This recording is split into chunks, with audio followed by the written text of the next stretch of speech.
that's for rich folks, not a prophet of poignance. But pointless is a feeling that comes over me often. Though I keep going for a fear of not affording my own coffin. I know I sound sad, but I've got to be honest. It's soothing to me and it helps with my progress. If writing these songs helps me change, then I have to. Not even for me, but everyone that I matter to. I've got this feeling life won't always be like this. My dad said to me, it's your calling, your purpose.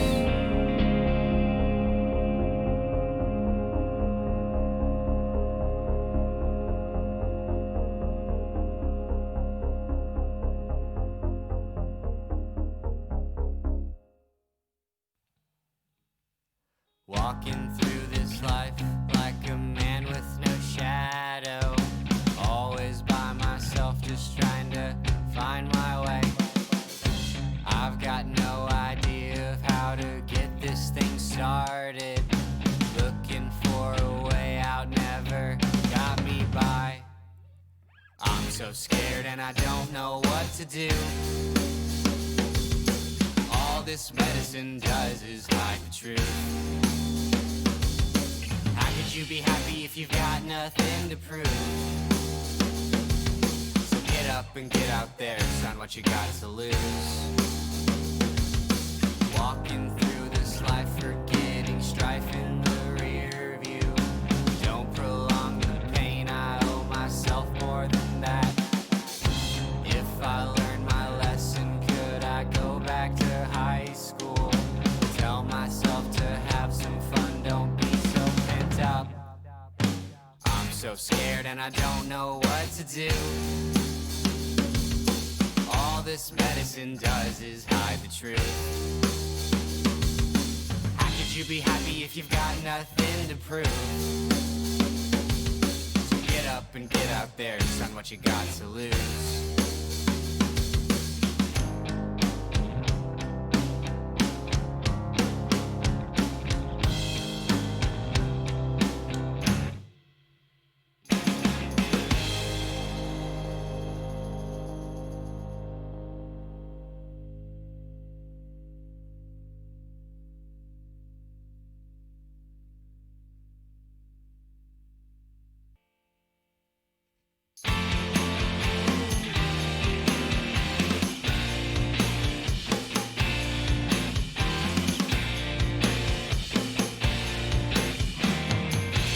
Lock the door and run hot water.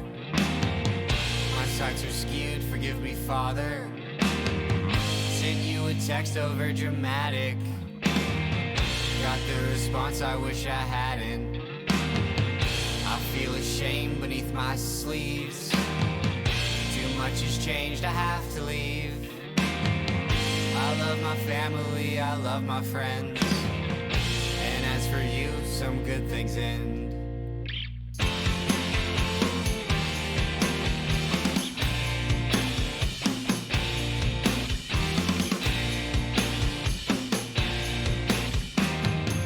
I've made mistakes, I wish I hadn't. Things don't just change, we make them happen. I proved a point, forgave my father. Became less bitter, cause love is softer.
I think I'm going off the deep end.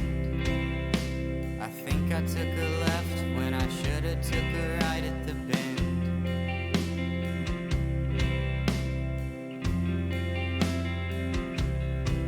I think I'm looking at the wrong trends. All these different people around me and they're calling me friend.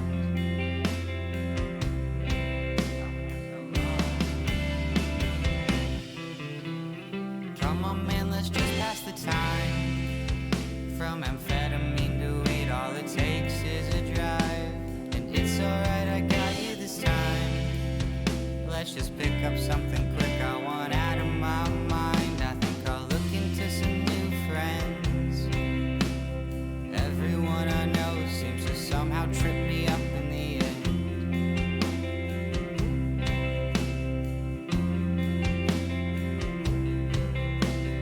I can't wait around until then. I can turn this thing around. I just need a place to begin.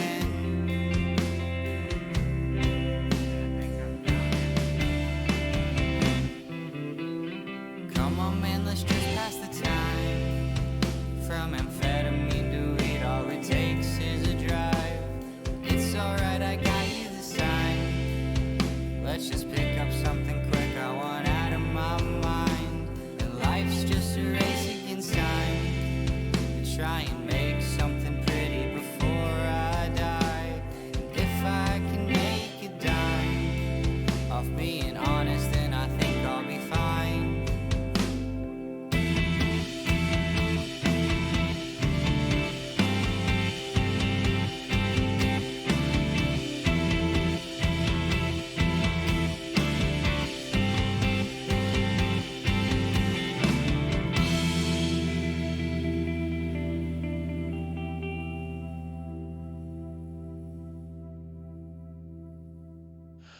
Welcome, everybody. It is a SchuBros kind of night. We are here on a Thursday. It is June the 4th. There's a lot going on in the world. There's a lot getting after it. But right now, we're going to go over to my brother over here. It's always weird to me. You're over there for me. Kyle, how are you doing tonight? I'm doing fine, man. I'm alive and well. Got a long day of work in. We had some things hit the fan at work that I'm not allowed to talk about. Just know that it involves some stuff that Just know when makes people happy or mad if it doesn't work right. When the next SpaceX rocket blows up, it's all Kyle's fault. No, it's not that. I'm not involved with SpaceX. My company does work with SpaceX occasionally, though, but it has nothing to do with SpaceX in this instance. But yeah, people are mad right now, and it's not our fault. And I spent all day trying to fix it, and I think I got it fixed. We'll see. Tomorrow morning, see if the implementation goes as planned. But we talked about it the other day. I told you I was going to start training for a half marathon, and 3 days into that, and sore as can be, my legs are feeling like jelly. And then last night I went to the comedy show in downtown Bryan and had a good time. I just watched. I enjoyed seeing the format and how it flowed and how everything went. I thought it was a very good performance. Nick J of Candy 95 was there as the host, which I know you don't know about or care, but our guest does, and I'm sure he will like that. But I think next week I'm going to go ahead and put my hat in the ring and see how it goes. Talk for 5 minutes or so. I'm used to that since we do that all the time. Well, I will need a video of that because we will need to, whether successful or failure, broadcast that back. It'll be hilarious if it's a failure. Yeah, exactly. So why don't you go ahead? We do have a very special guest tonight. I was gonna say let me introduce the guest. Let's go ahead. Go ahead and bring our guest in on the show. So we have the distinct pleasure of being joined by one of the former guards of the Tomb of the Unknown Soldier, who also happens to be a former Fighting Texas Aggie Yell Leader, and just a general badass all around, Mr. Roy May. Oh man, I tell you what, I'm glad you didn't run the intro by my wife because I'm not sure the general badass would float, but very well. Badass, dumbass, somewhere in between there. What's going on, guys? Hey, thank y'all so much for having me on. Sometimes I forget, one, just being a former Yell Leader, kind of the platform you have, and then two, my very unique, I believe, non-traditional student category of being a former Yell Leader. So, and this isn't tooting my own horn by any means. This is literally just how timing works. So I was the first combat veteran Yell Leader since the class 5051. So class like the year 5051. Yeah, it's just, combat vets come back and they don't want to be in the Corps and if you're not in the Corps, honestly, it's hard to get elected as Yell Leader unless you're just super involved. And a lot of time veterans come back, and when you're anywhere from 4 to 12 years older than your peers, you're like, yeah, no, I'm not probably going to rush, and I'm probably not going to, be an MSC fish or anything like that. Not that there's anything wrong with those organizations, but when you've kind of done certain things in your life, it's hard to find a home in student organizations that are really made for 17, 18, 19, 20-year-olds to grow and learn. Yeah, that's definitely true. And, I think, for myself, when I was a freshman or going to become a freshman in college, I had gone to spend the night with the Corps, with Kyle's unit, the Squadron 8. And it was okay. It was fun, but it kind of just made me more determined that it's not really what my path was going to be. So I ended up not going to A&M, but I do respect the traditions. I've always been big in the traditions. I've always rooted for the school, rooted for the football team when they're playing. If y'all ever play Syracuse, I expect to get our asses handed to us, but, I'll be rooting for Syracuse in that game. And here very shortly, I will go to an SEC school just to break Kyle's heart, but not A&M. You're not going to break my heart. Well, honestly, the only time Syracuse probably could have beaten A&M was when Donovan McNabb was still in college.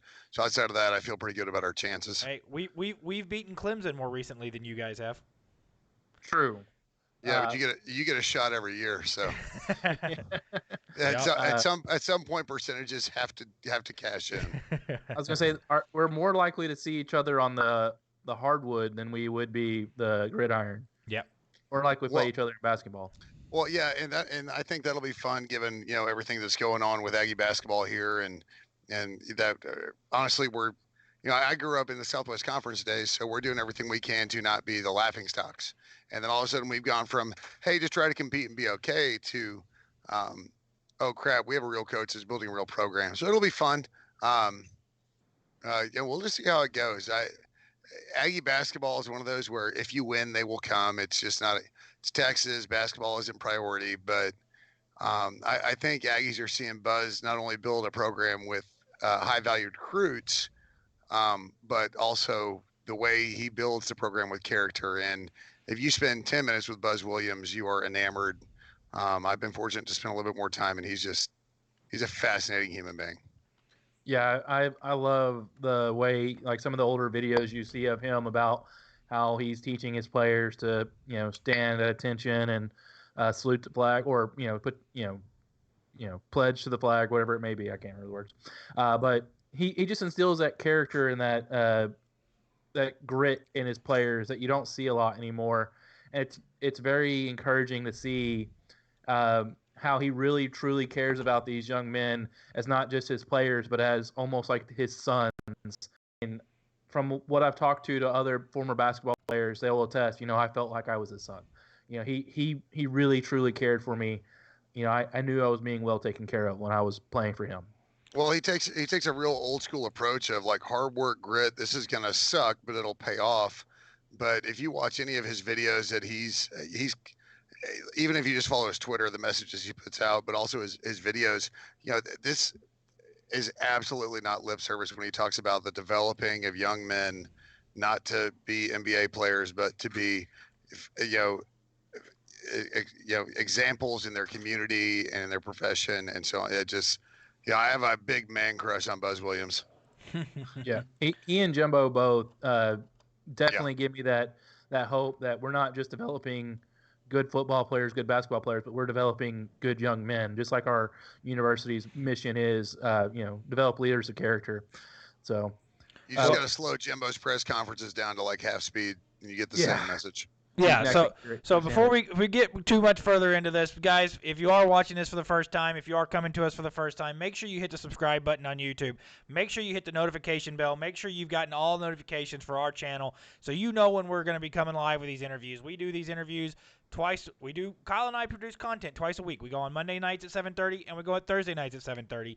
We know that that's the prime time slot and you got other stuff to watch, but hey, we're just going to keep pounding against the pavement here until we figure out something that works. So guys, this is when it works for us. We get great guests on Thursdays. We do our live show on Mondays. Make sure you hit the notification bell. Roy, you have a podcast for them to go like and listen to.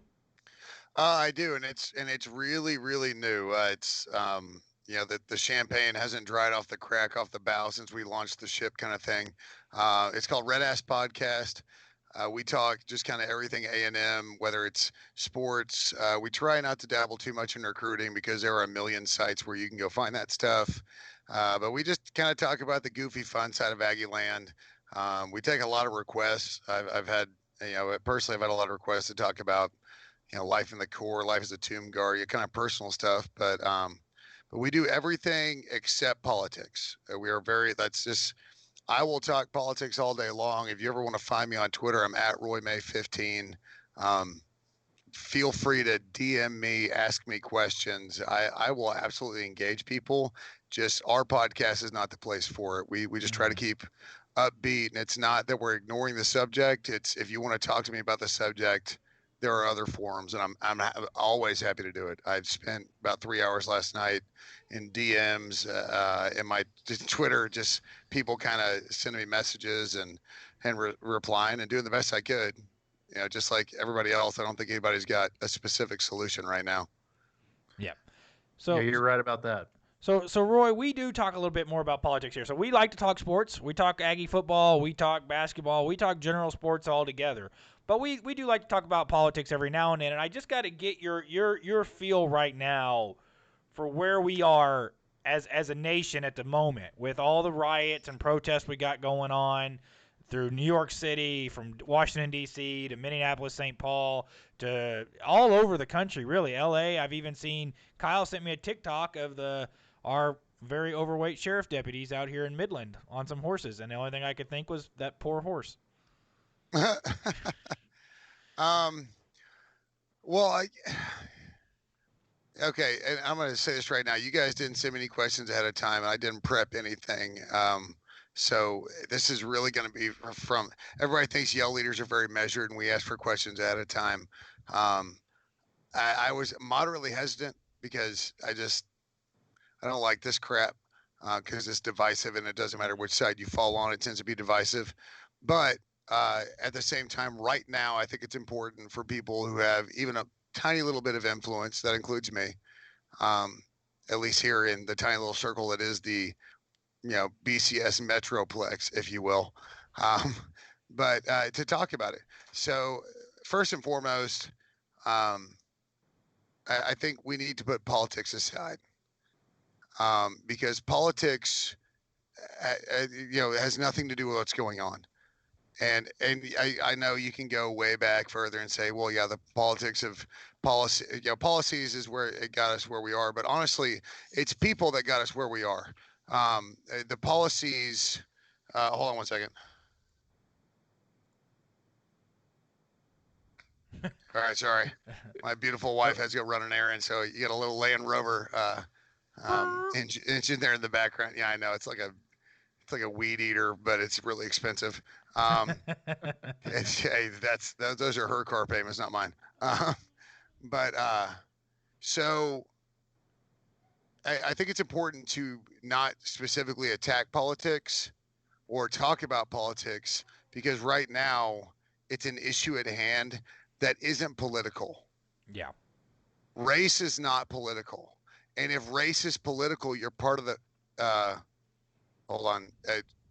Is there any sort of not safe for work thing, or am I just safe to say as I please? You can talk and say whatever you like, man. Okay. This channel, it's unfiltered. That's how we advertise it. Okay, well, I would like to apologize for all those who think I'm just the nice little Yell boy, but I think we all knew that I wasn't when I really, really almost got kicked out of a game at Kyle at the LSU offsides. Yeah, we'll get to that. But Oh yeah, but Remember, Kyle, remember that.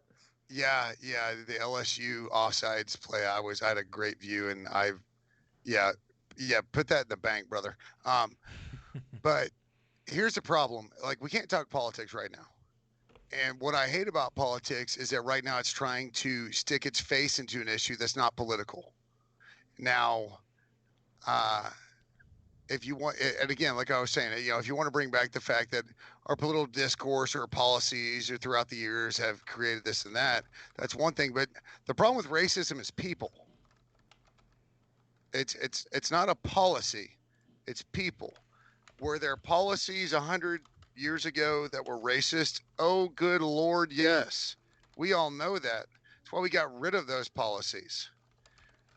But right now, it's about racism. And racism isn't political. It's not.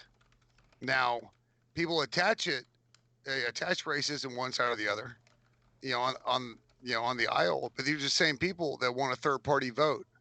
Here's the catch: racism is not political. So if everybody on the right side of the aisle can take off their stupid red ties and their, off blue suits, and everybody on the left side of the aisle can take off their blue ties and their off blue suits, because they're like cookie cutter politicians. It's all you ever fucking see, whether it's C-SPAN or if you ever want to be miserable, go watch like a session of Congress on TV. They all yell about different shit and they all look the exact fucking same. Mm-hmm. All right. So the reality is you have a bunch of politicians that just pander to donors and not donors. Come on, help me, guys. Voter block. No, Lobbyist. Thank you, lobbyists. So the reality is, until you find politicians that are willing to actually serve their office, serve their constituents directly in the policies that have been written, which are not racist. This is not a systemic racist policy country. There is systemic racism in this country.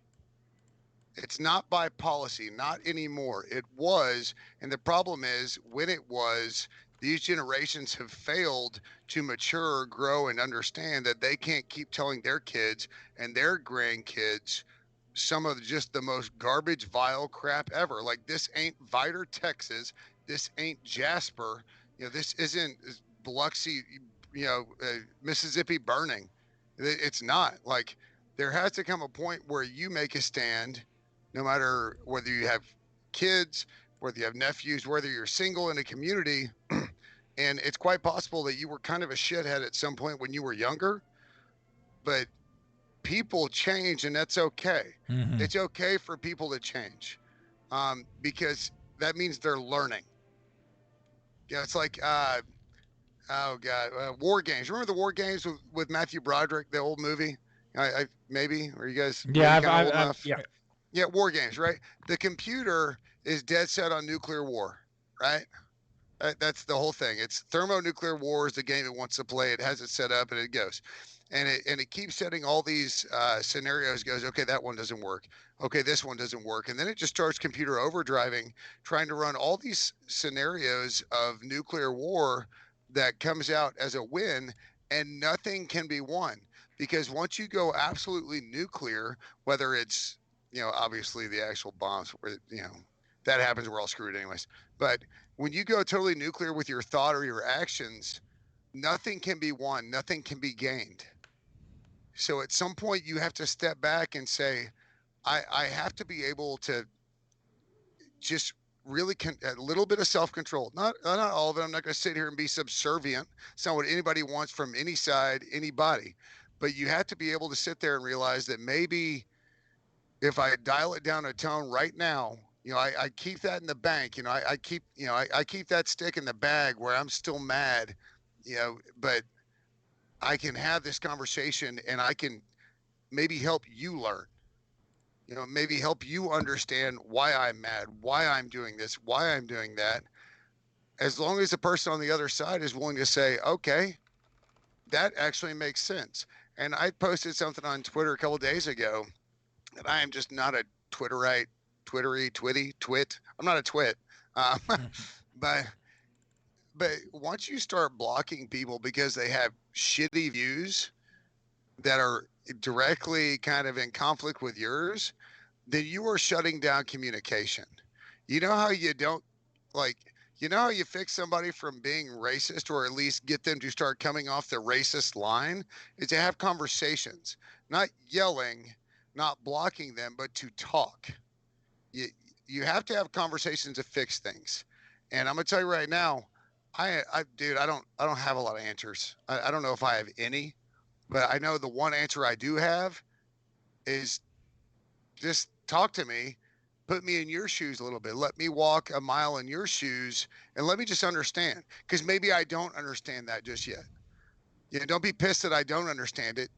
Explain to me what I don't understand, and that's how you start to make change, and that's how you start to make just social change in the way people think and feel and act. But that kind of change, it's at the bottom, but at the bottom of every great house is a foundation, and that's how you start re-drilling those studs and taking, like the termite infested studs out of a house and putting in stronger ones. They're just disease and parasite infected studs that are building this house that's our country. So if we can get together and start on this foundation and build it, then maybe we can start to repair the house that was built 30 years before us, 50 years before us, 100 years before us. But we've got to have a house, man. We've got to have it, and we've got to be together. All right. So I told you guys I would talk forever. Hey man, we're cool with it. If And you don't, agree we that will. Yeah, say Ross is. Well, Ross in that case, notorious both for of you that. guys shut up. No, I'm just kidding. But yeah, the one thing that we here trying to do is we are trying to foster conversations. That's why we've invited you on. We've invited multiple other people to come on the show. We want to sit down and have a conversation and see where we can find common ground with people and see what we can do to help alleviate some of these problems in the world. We understand that together, we may not solve world hunger or racism or anything of that nature, but at least we can take that first step. At least we can say that, at the end of the day, we are trying. We may not, like I said, we may not ever make any real impact, but at least we are putting forth that effort and trying to resolve some of the issues. Well, and here's make sure I'm not muted here. No, you're good. Well, and here's the catch, man. We're not going to solve anything in a day. It's just not going to happen. Okay, we're not going to solve anything in 2 days, but we have to find a point where we're willing to come together and talk to solve things. And we've got to have an understanding. It can't just be yelling on both sides with nobody listening. There's hearing and there's listening, and then there's active listening. So I think, I say this to a lot of my liberal friends quite often, that I believe their motives are good. I believe in their intent. I believe that they want to solve things. I just disagree with the logic of how they're trying to do that. And that's fine as long as we can both agree that neither one of us is trying to kill each other's grandma, right? That I'm not trying to enslave anybody, that I'm not trying to put, old people out of their misery. I'm not trying to kill everybody because of lack of health care. My goal is to have as many people as possible on good health care that works for them. And I don't fundamentally believe that that's what we're getting right now. But I don't believe that what most people on the left are trying to do is kill people due to lack of good quality health care. So it's a 50-50 proposition here, right? We disagree on the logic, that's fine, as long as we can agree that both of our motives are good. And this is where it's hard sometimes. I don't know what. I think that was keep talking. I'm trying to fix the lights in my house. Either and that or thanks I'm for the about to take a MTV shit. Cribs style tour of the house, bud. That was nice. I think he's got to take a poop. Maybe. So Go again, ahead. I think it's important to note what a person's motivation is, because we're all going to have different levels of logic, and that's fine. My logic and your logic are not the same. The way our brains process things just don't. They're not going to agree with each other 100% of the time, right? It just doesn't. Like, you want to live in College Station because it's local to you, even though I would say you can't get as good of a job as you could have got somewhere else. And I don't know, man. I really enjoy the job I have. I really enjoy the company I work for. I'd have to be in either California or,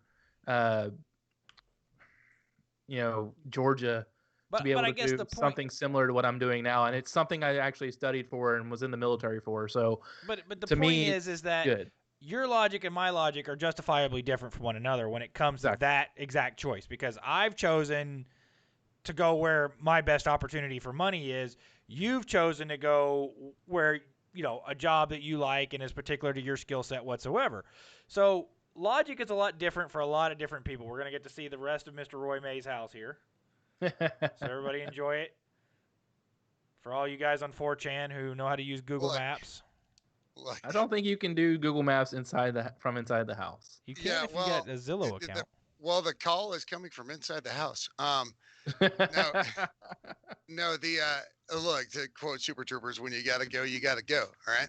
Yeah. Move But your camera down a little bit for us. there we go. There you go. Yes, sir. So going back to what you were talking about, and here's where my biggest issue has been for a while, and by a while I mean, what, 96 hours? I mean, Yeah. it's felt like a year, but about 96 hours, right? If we don't quit talking in these very polarities on either side, you're talking about, drawing a line in the sand is one thing. Like, I'm not going to budge off this point, and that's fine. But the inability to meet someone in the middle, at least for a little conversation, a little discourse, Yeah. That's a problem. And so it really comes down to the polar nature of what's happening right now. There's currently no way to make either side happy if you really want to pick sides, although I don't think this is a left side, right side. I don't think this is a Democrat, Republican. I think, this is a racist, anti-racist issue, which, I got a text from my dad today, and my dad's class is 66. He was born in 44, Vietnam, couple Purple Hearts, taught history at West Point. The dude is just, he's been there, done that, and literally has all the t-shirts. Like in Desert Storm, he got called up to MacDill Air Force Base, and he had couple offices down from Schwarzkopf's, like main office at SOCOM, Special Operations Command. So when my dad talks, I listen. And he was talking today about how it's become completely insane right now. It's all of a sudden all the lines are blurred between what's good, what's bad, what's right, what's wrong, what's acceptable, what's unacceptable. Rioting, protesting, peaceful protesting, looting, burning down buildings, setting fires in the middle of the street. People are still dying. People are dying in these protests. So it's something. Even my dad said, I'm going to have to pull the text right quick. He said something along the lines of, I never in a million years thought it would ever get to this point, because there'll be pressure will build to use military force, which it can't happen. And he goes, and honestly, where we're going, he said, way down the road is the man on the horseback. He's talking about Revelation. This is, and my dad, he was born right in the middle of World War II. So he saw, he was north of Dallas. He was from Sherman. He saw the Civil Rights Act. My dad was at A&M when Kennedy was assassinated. My dad's been through some amazing kind of periods and events in life. And in his wildest dreams, he never saw anything getting to this point. And it's not, and what he's not referring to is, I can't believe people are protesting, because that's not it. Like, this is a country built on civil disobedience and civil discourse. Like, we love to get pissed off to fix shit, right? That's kind of how we roll. But the problem is, there are a lot of people equating certain events over history that say, well, yeah, but we did this and it worked, so let's do that. But just like we can't, apply one thing in history to another, because that's also been the other argument. We can only deal with what's happening right now in this country, period. That's all we can deal with. We can't talk about the past. We can't talk about the future. We have to fix right fucking now. And that's where your narrative lies. You're either in it to fix it or you're not. There's no, well, things the way things used to be. Man, outside of gas at 34 cents a gallon, there's a lot, left, to be desired about how the way things used to be. And the whole, well, we can fix things in the future. Haven't we been kicking the fucking can down the road about this for decades? So when in the future? Like, are we going to make a couple of, consolation kind of deals like, look, we'll do this and do that. And, and we'll address this at a later date. And what I see out of that is politicians being afraid to stand up for it. Like, I think one of the I will never remember this quote as long as I live, but it's one of the founding fathers, and he's very specific about and don't quote me on this, but it's like, beware the man that chooses to be a career politician. Something along those lines. Like, you either are in office to serve and change, or you're in office to get a paycheck, and only one of those is worth a shit. Well, and yeah, take your party and true. shove it out the window. And take your party and shove it out the window. And don't talk to me about third-party crap, because third-party crap is, first of all, it's going to take almost forever to ever make it even a viable opportunity. Like, the last truly viable opportunity was probably Ross Perot, because he at least had a direct economic plan. He just did it army style and gave it 134 slides at a time. But he was a likable dude that was really kind of middle of the road, but was really strong in certain points. But the reality is, like, you're going to have to pick one of 2 or 3 people to represent your district, to represent your city, your town, like your mayor, your governor. Like, quit just thinking about the fucking presidential election. Like, look around you, man. These are the ones that directly impact you right now, yesterday, tomorrow. Mm-hmm. And what I would say there is, get involved before the general election. Get involved at the primary level, because that's where you can truly have a say in who's going to represent you. Because once it comes down to the general election, you're either picking a Republican or a Democrat, and sometimes an independent or a libertarian. But for the most part, you're either a Republican or Democrat. But at the primary level, you can pick what kind of Republican or what kind of Democrat you're wanting to run for you and what kind to represent you. If you're not out taking, doing your research, going to, events to find out about the candidates at the primary level, you can't complain that your only option is somebody that doesn't truly represent you in November, because you failed to do the research in March and get the guy that you wanted or the girl that you wanted into the race in the first place. Yeah, exactly. Yeah, go ahead, man. Well, so before Kyle says it, I'll belittle myself here. I ran in the local congressional primary here. I ran in the U.S. congressional primary. And I went to a few of the debates, and we had conversations, and the uphill battle that I have is that I'm young, and people just see me as being too young for that type of thing at the moment. Although there were a few people who were upset that I wasn't younger than AOC, because they just wanted to have somebody who had been younger than AOC in Congress. If I would have possibly been younger, I think that might have actually helped me with a few of those people. But at the same time, I got to know all of the candidates at a very personal level by interacting with them and being on the same stage as them and hearing how they answered questions and then trying to formulate responses to what they had said. Because that's the whole point about a debate, is that not only are you trying to give your spiel, but you're also trying to say, hey, this person thinks this or that, and this is what I think differently, or this is where I can agree with them. And I actually got picked up once I didn't win. The guy who did win the primary, he came to me and he said, would you be willing to write policy for me? Would you be an advisor to my campaign? And now, and the nice thing about that is that, no, am I going to be the next congressman? No. And that's okay. But at least I'm still got a voice in the process. And that, is he going to agree with me 100% of the time? Of course not. He's going to have his own opinions, and there's going to be times I'm going to write things or advise things, and he's just going to look at me and say, no. But at least I'm getting a say. At least I'm getting to put my 2 cents in, and if I'm good enough at making my arguments, maybe I can lead to some systemic change in the world that actually could better people that I think would work. Well, and here's what's fascinating to me is, I think it's this weird dichotomy of the fact that people don't like politicians. They don't trust politicians, but they also desperately want their politicians to be good and be right. And that's where it kind of goes back to that primary thing. I don't care if you vote like straight Republican or straight Democrat, or if you really choose, if you don't claim a party and you're an independent. But the reality is,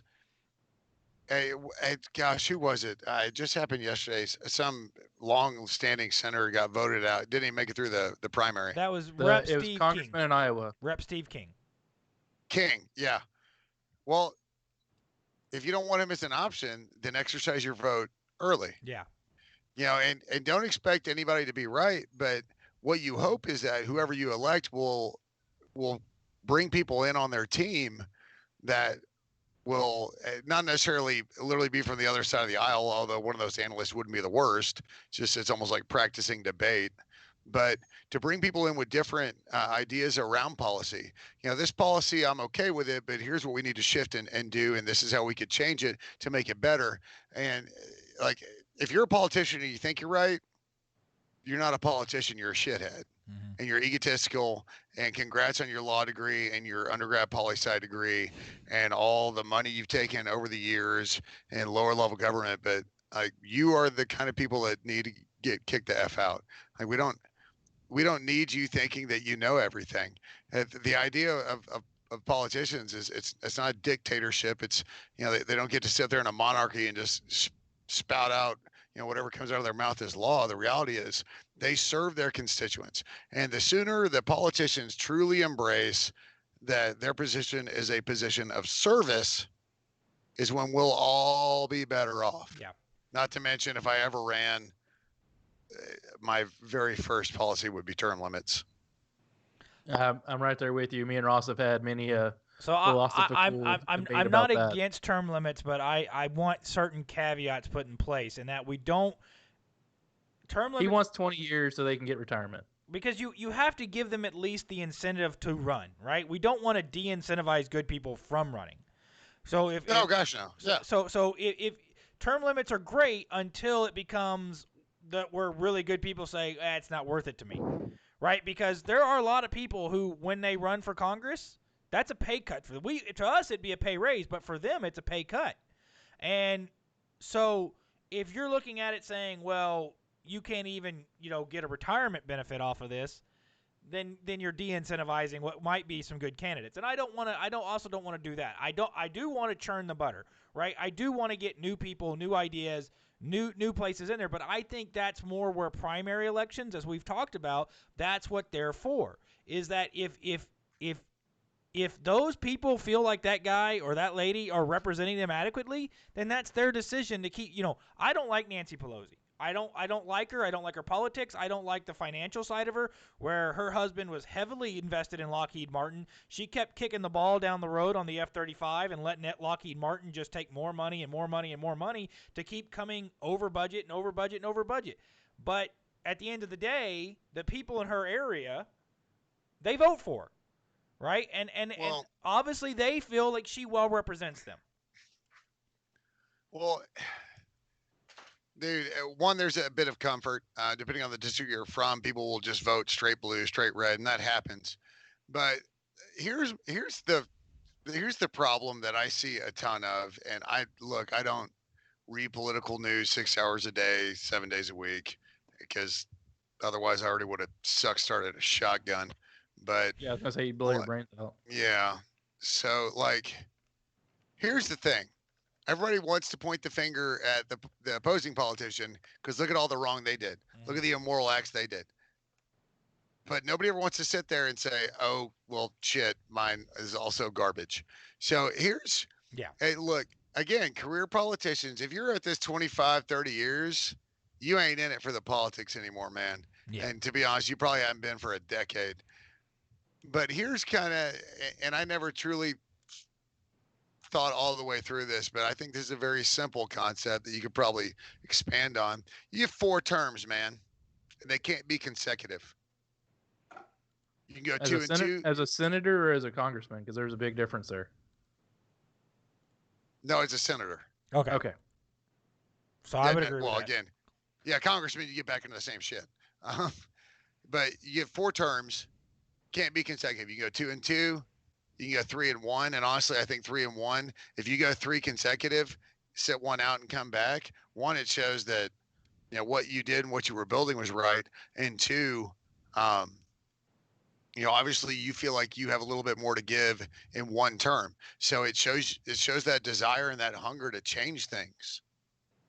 Yeah, that was one of the things that I was really impressed with Ted Cruz when he has consistently put that bill forward to institute term limits, and he says it'll impact me, but this will help the people. Well, for the and better. another great thing he's done is he's put out bills that said that once you're done with your congressional run, you can't just actively become a lobbyist as soon as you're done being a congressman, right? So a big part of this is that a lot of congressmen, when they leave Congress, immediately become lobbyists.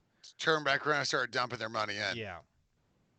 Yes, but here's the catch. In the world that we live in, that you're either right or wrong, and it's fascinating to me that we're in such a polar world right now.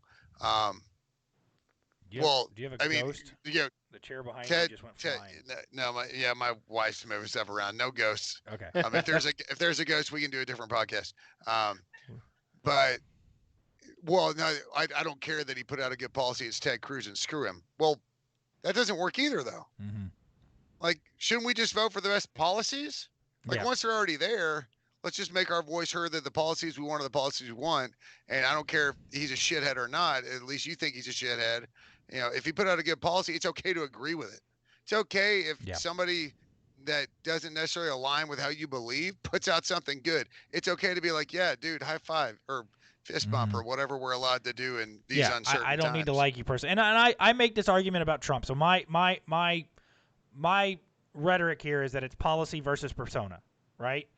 And I don't particularly like Trump's persona. I don't particularly like the way he acts. I don't particularly like the way he talks to people. There's times it's kind of funny when it's somebody I don't like that he's doing it to. But there's other times where it's like, okay, this isn't really helpful. This really isn't getting you where you want to go. But there are times that I've started to recognize that some of Trump's rhetoric is the negotiation tactics that he's used to from the art of the deal, stuff like this, where he's always setting it up real high, right? That he's going to get everything. And then and then the example I gave is with the border wall. He went and said, I'm getting $25 billion. I'm getting $25 billion. I'm getting $25 billion. And of course, the House, which was owned by Nancy Pelosi, said, you're not getting nothing. You're getting $0. You're not going to get anything for the border wall. Well, they went back and forth for a month, and then all of a sudden he got $5 billion. Well, $5 billion is not $25 billion. So the Democrats got to say they won. But he got $5 billion, which was more than they were going to give him, right? It ain't zero. So he's at least building a border wall, and then he said, okay, well, I'm going to go with this route, and this route to pull in another $8 billion. So they're not happy about it, but notice that none of those court cases they have filed against it have gone through because it was legal. Now, when it comes to his policy, though, as far as his economic policy, his deregulation of a lot of industries, his ability to negotiate with foreign adversaries, there are a lot of things there where his hardline persona works for our favor. His negotiating with NATO, with the NATO allies, has been a huge benefit to the NATO alliance because he's gotten Germany to pick up 1% of their GDP towards defense spending. He's gotten France to come up. He's gotten England to better commit. Because he threatened to leave. And did I like the language he was using at the time to our allies? Not particularly, but was it effective? Did the policy work? Yes. He did the same thing recently with the WHO too, but the WHO called him on his bluff, and he wasn't bluff. He didn't bluff anymore. He went ahead and decided to pull the hell out. Yeah, I don't want to go down the road of talking about Trump. I'm kind of. Look, he's done. He's made some calls on some policy that I'm kind of with you. Like, as much as you just hate him. Yeah. Again, there are things that are beneficial to America, but he's really easy as a person to just kind of want to thump, like, kind of right in the forehead. Yeah. Remember when the ear thing when you were middle school, He's a heel on WWE. You love to hate him. Yeah. I think he actually played that role in the WWE because he's a fan of Vince McMahon. He shaved Vince McMahon's head. Yeah. Yeah. Because he's as egotistical as Vince McMahon, I don't think he had any question in his mind that he was going to be reelected when he first got elected. And the problem, and I'll tell you this, the problem that I see with Trump is it's an ego thing. And his is massive, and over decades and decades of Trump being Trump and building these industries and filing these tactical bankruptcies and going back and doing this and doing that. He doesn't like being told he's wrong. No. And nobody does, but a leader that can't deal with, they might have made a mistake or they were wrong. If you can't come off of that, then you're not a leader. You're just kind of in charge. And so it's tough, man. Cause he's done some great things, but his persona is brutal. Yeah. And not in like negotiating tactics. I'm just saying, as the face of a constitutional republic that we love to call a democracy, like that's my number one argument on Twitter. Because everybody, Yeah. we got to preserve our democracy. So which country are you from? Because this country has never been a democracy. But tell me how many times the word democracy shows up in the Constitution. But we desperately need, like, as a country, sometimes you'd be like, dude, shut up. Just if they would take his turn his mic off. If someone would take his phone away from him and kick him off Twitter for 2 days. He needs to get an hour a day on Twitter. That's it. But I don't. No, he should limited have to like 2 posts. I was gonna say, yeah, we could limit the actual number of posts. But again, like here's the weird thing, and this is the funniest thing about him. Like, how do you limit free speech? Except for he's trying to enact shit that disables free speech on Twitter. So you're like, sometimes he's hard to keep up with, man. And I'm not the dumbest dude on the planet, and I'm just like, Yeah, his argument there is that Twitter is acting as a publisher and not a arbiter of free speech or as a forum.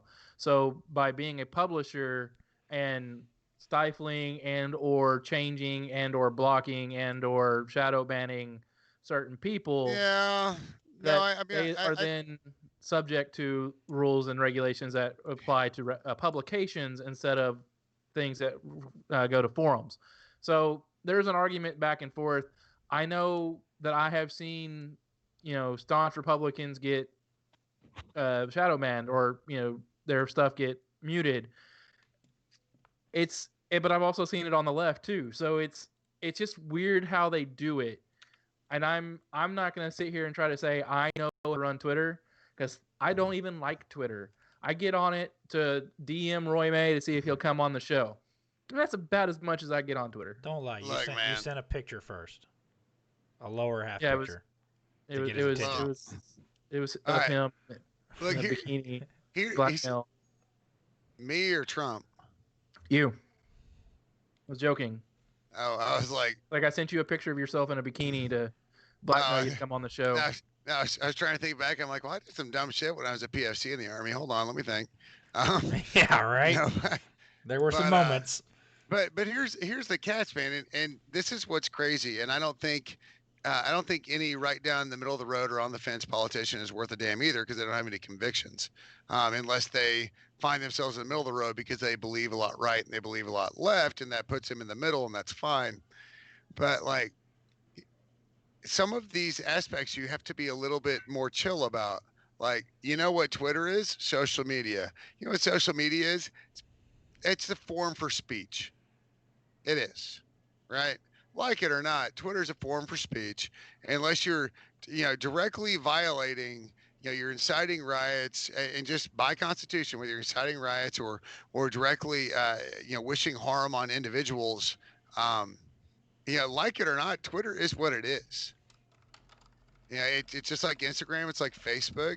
Just different generations that are getting to say what they want to say, and just depending on the social media site you want to log into, should tell you exactly what viewpoints you're going to get.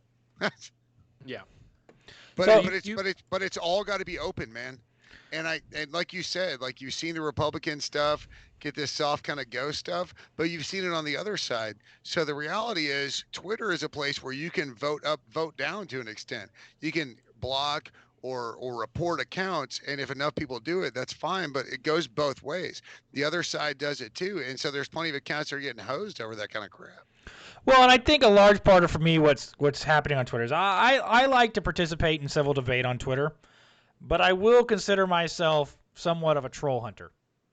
Right? When somebody starts trying to troll me, I take great pleasure in trolling them back. So, but there's a tendency that on Twitter that if you're on the left, the right's going to call you a socialist. And if you're on the right, the left's going to call you a racist or a Nazi or something of that effect, right? There's no in between. There's no, hey, this is just a good dude that has a different set of logic than I do. Well, we talked about this earlier, right? Sometimes it's not a matter of, am I an evil person? Because intent is important, right? I think there's a lot of people I know on Twitter that I think their motivation is good. I think what they want to have happen is good. I just don't agree with the logic by which they want to enact those things. Their approach and their logic. That's a bit of an issue. Yeah, and so okay, we can then have debates over whose logic is better, and by I'm about to start studying for a PhD in economics, so I like to come at this from I'm always about consumer power. I always want the consumer to have the most power in a market as humanly possible. And I feel that subsidies and stimuluses, regardless of the whether it's for Republicans or Democrats, I don't want any subsidization or stimulus in the market whatsoever. Because every time we do that, we flip the power not to the consumer, but to the supplier. And we make things worse for the consumer. It sounds like it'll make things better for the consumer when we subsidize healthcare, when we subsidize education, when we subsidize crops, but it always ends up hurting the consumer in the long run. And for too much of our period of time, the only thing we're worried about is 4 years of economics. We're not worried about what's going to happen over 10, 20, 30 years. And I can point to the 1993 housing bill. If you want to know why the housing market crashed in 2008, it's not George W. Bush's fault. It's Bill Clinton's fault. Because in 1993, he passed the housing bill, written by Joe Biden, that forced banks to give money to subprime lenders or subprime lendees, which then created the bubble. So we got massive amount of home spending from 1993 to 2005, and then all of a sudden in 2005, the banks couldn't handle it anymore because they weren't getting their money back 10 to 15 years into these loans, and poof, the housing market went to the crap. Well, and I don't want to get into a whole, past president debate, but if you're the person out there that thinks economic policy doesn't take 8 to 10 years to occur, then you don't really understand it. Yeah, exactly. And that's okay. Just learn more about it. But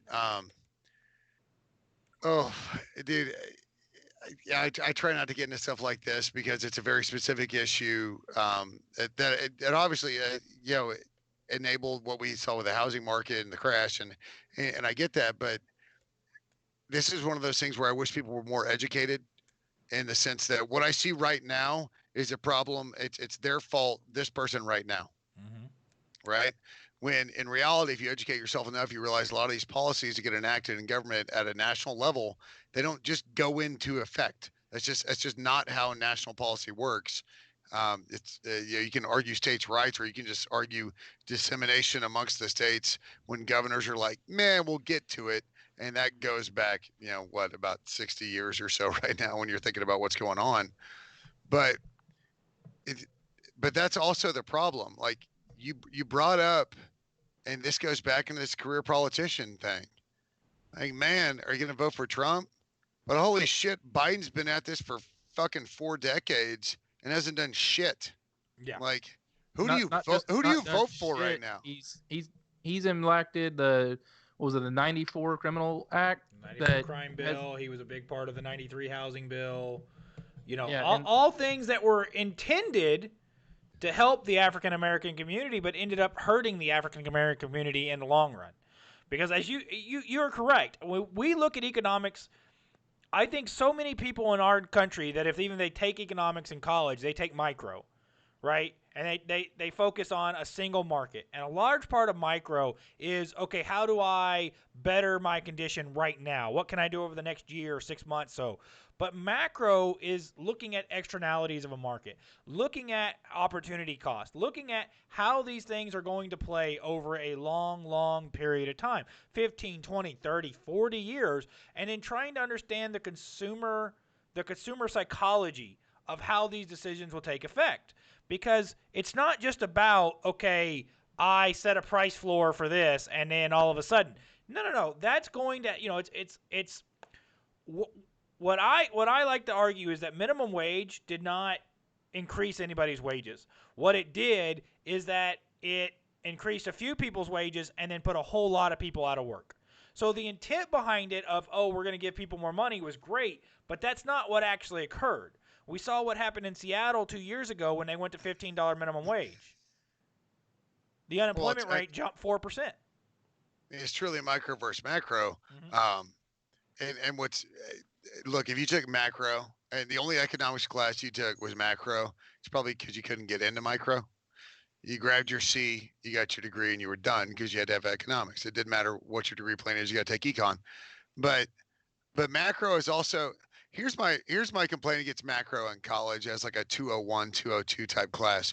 Macro is not an intro to econ kind of class. No. Macro is it extends way further than when you're 19 or 20, unless you're one of the few that just truly has involved themselves in politics and economics from, you had parents that kind of got you into it when you were didn't even have a driver's license. So the problem with macro is you're unable to see it because you haven't been alive long enough to understand how it works. Like, do the economic plans that were set in place, when I was a senior in high school, you're still seeing trickle down effects. And that was, oh man, that was a long time ago. It's a long time ago, but it's one of those things where again, it's education, man.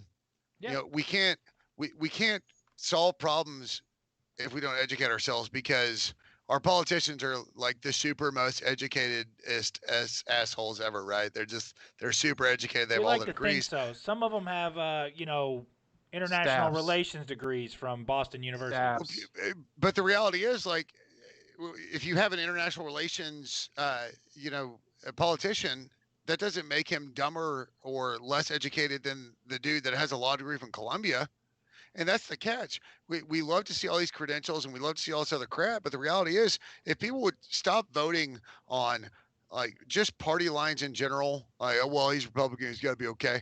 Or, oh, well, he's got a business degree, so I'm sure he's good at business. Shit, no. How many business degree individuals do you know? They're like everything out of the book, but nothing in real life comprehension. There's no applicable knowledge. So the reality is, if you really want to get involved in politics, which if you're voting, I hope you're at least somewhat involved, read. All you gotta do is read, man. Because these days there are so many websites and the flow of information in America is such that you can figure out the policies that all these people want, whether it's from their own website or from these websites that try to be truly neutral and say, hey, they believe in this and not this, and they vote this way and they vote this way, but this guy votes this way. Okay, well, you don't have to be one side or the other, but you have to pick the one that really is, it completes your interests in your community. Your community, man. Because if they care about their constituents, and they had truly for a long time, they end up getting elevated in national government. And that's okay, because they will still go back and understand that. The problem is, it's the career politician who has let their constituents in the rear view and doesn't give a shit about local policy. All they care about is making a name for themselves, writing books, and when they're out of Congress, they get to go out on the motivational speaker circuit or, commencement speaker circuit, when in the grand scheme of things, they didn't do shit for 30 years. Yeah, I'll give you Joe Biden, because Joe Biden's a correct option there on the left, but I'll give you Lindsey Graham on the right. Lindsey Graham has gone downhill, in my view, very quickly over the last 5 years. I used to think a lot of Lindsey Graham when he was actually, me and my wife considered him very highly in the 2016 primary. We thought he was a legitimate presidential candidate. And there's things he does that I like, but there's a lot more where it's like, what are you doing? You're just He's putting it in coast, man. He's done. You know, but yet he's running for re-election in South Carolina right now. Well, and South Carolinians have an option. And that's what it really comes down to. If you want to affect change, we have to have conversations. The protests, by all means, just keep going out there, man. Keep doing it. Keep protesting. There's nothing wrong with that. It's like, go out there, make your voice heard, and then when you're done protesting, go research your candidates and vote, because protesting, unfortunately, will only get you so far in today's day and age. Because what we're already seeing is politicians will go out there, they'll take the right photo op, and they'll say, they'll give us the Sunday school answer bullshit of, oh yeah, well, we're going to work on this, or well, I'm meeting with some. My favorite thing on the play, well, yeah, I've scheduled a meeting with black community leaders from my. Why did it take this for you to fucking meet with them? Like, you're not going to get a sticker or a pat on the ass for you doing what you were elected to do a long time ago. So just step up and do it, man. But can we take this another rail and just talking about politicians? I was actually going to say, let's you. switch gears a little bit. I want to learn a little bit more about you. So I don't like politics, but I really kind of want to run because I don't like politics. And that is my unofficial announcement, literally, to possibly run for the House or Senate soon. How about College Station City Council, since they're a bunch of morons over there? Yeah, the Board of Regents runs this town. It doesn't matter what those little yahoos say. Sure. So let's learn a little bit more about you, the person. Where'd you go to high school? When did you join the Army?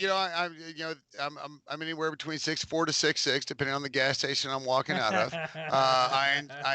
I enjoy cold Coors Lights. I don't like walks on the beach because I don't like salt water. I like to catch baths. I love my wife. You meant a little more in depth than that.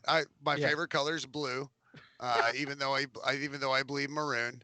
I'm right there with you, actually, on the blue. I mean, I'm wearing a blue Aggie shirt, so I mean, yeah. Oh, well, the lighting makes it blue, but I'm wearing my Mike Evans Celebrity Golf Tournament shirt because Mike is awesome. So after high school, can a guy that tall swing a golf club? Yes. He's not that much taller than me, jerk face. It's a dude's a tall dude. After high school, you joined the Army, correct? Yeah, to an extent. There was kind of a little muddling around. Sound like rock. Well, kind of like any dumbass A-type personality high school kid from Texas who was like quarterback dating a cheerleader. Like, I was doomed. But yeah, so I ended up joining the Army. Joined the infantry. My dad, like I say, is class of '66. He commissioned into the infantry. He's an airborne ranger. Went to Vietnam. Got shot once. Got fragged once. I, grew up wanting to be my dad, despite how much. So I'm the youngest of three. I have two older sisters. My oldest sister went to A&M. She's class of '95. The middle kid, who she literally still uses that as her email because she embraces being the middle kid. She's a West Pointer. My dad graduated from A&M later in his Army career, taught history at West Point. So we've always had kind of a connection to Castle Grayskull, or Whoop-Hoo U, however you want to put it. Or the United States Military Academy, I believe is the more official name. But I always kind of want to be my dad. As much as we used to go back and forth when I was a kid, because I was a shithead. And I had the Colonel as a dad. It's Colonel May. I joined the infantry. I went airborne. At the time, it was pre 9/11, and the old guard recruiter walked in and was like, dude, you ever thought about being a tomb guard? And while you're in D.C., you get to enjoy D.C. and you can take college. I'm like, this does not sound like the worst option ever. And then I get to the old guard 27 July 2001. That was my report date. I met my wife literally that day. I walked in to sign in, and she's a vet. She was S1. She was personnel signing people in. And I remember thinking, ooh, she's hot, which was good because apparently she goes, ooh, he's hot. So, then 9/11 occurred a couple months later. So we spent time. That night, we reported directly to the Pentagon. We started rescue recovery, and then a couple days later, just kind of turned into recovery, digging body parts out and stuff. Working directly with the FBI, it was a fascinating experience.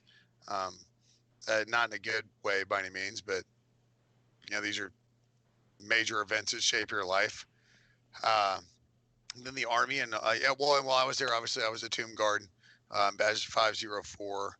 I think they're close to around like 680 now, but that's kind of ever.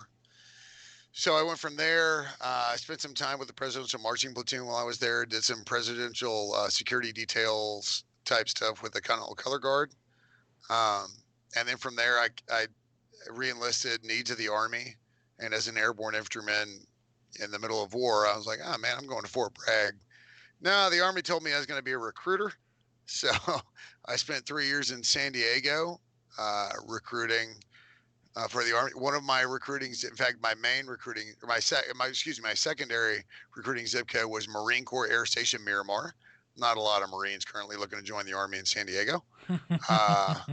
Yeah, but made it through 3 years there. A lot of food, a lot of alcohol, a lot of Jack in the Box and In-N-Out. Whataburger is still superior to In-N-Out, but In-N-Out isn't trashed by any means. In-N-Out isn't trashed by any means. The one they had in Austin was. They closed it down. It was so bad they had to close it. Well, when you're getting In-N-Out in Cali, it's probably kind of from the source. If they had a Whataburger in Pomona Beach, I'd be like, meh. Yeah. But I will say I went to In-N-Out in L.A. I wasn't quite that impressed. So I went to In-N-Out in San Diego, and I really wasn't impressed. No. Well, the fresh fries, watching them cut the fresh fries right in front of you is legit. I went to Five Guys. I went to Five Guys on Venice Beach. That was amazing. Five Guys is legit, dude. I started 4.5 years in D.C. Five Guys is legit. Yeah.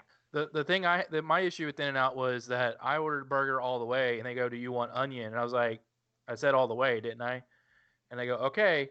And I got my burger, and they had a slice of onion, not a couple rings of onion, an entire slice of the onion was on my hamburger, and I'm just like, okay, now I understand why you asked.